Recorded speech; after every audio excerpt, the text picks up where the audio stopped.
और उसके बाद वहां से हाथ आप लोग हटा लेंगे चारों तरफ। मंच को थोड़ा कॉपरेट करने की जरूरत है, थोड़ा भैया आप लोग साइड हो जाएंगे। हाँ चलिए, अब यहाँ से मैं चाहूंगा सिंह साउंड सर्विस के इंजीनियर महोदय अभिलंब प्ले करें। एक्टर्स काजल बच्चू हम सबों के बीच लाउड साउंड बढ़ाइए, उठाइए।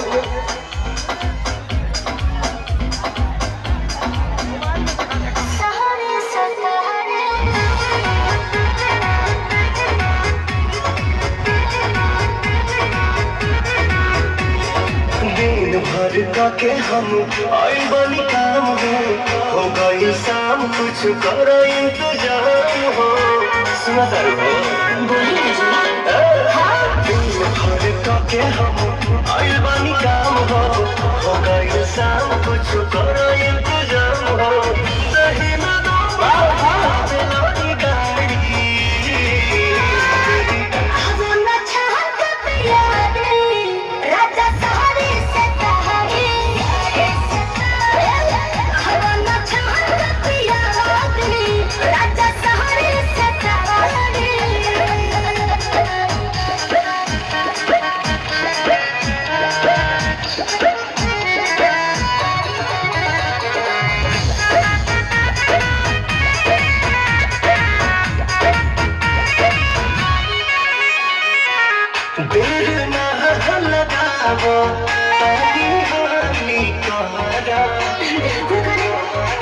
चटक चिखाना चिखा के लवनी खाने कहरा।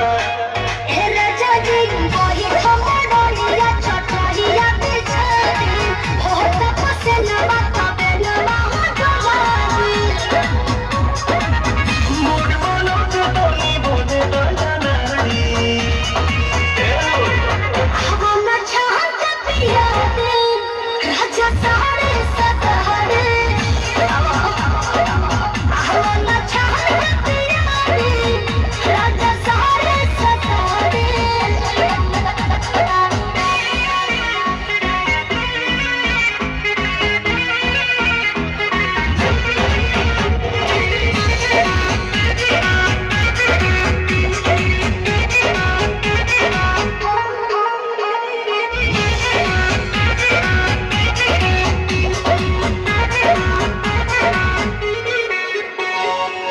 हाजिर तो मिजाज नरमी चाहिए जी गरमी के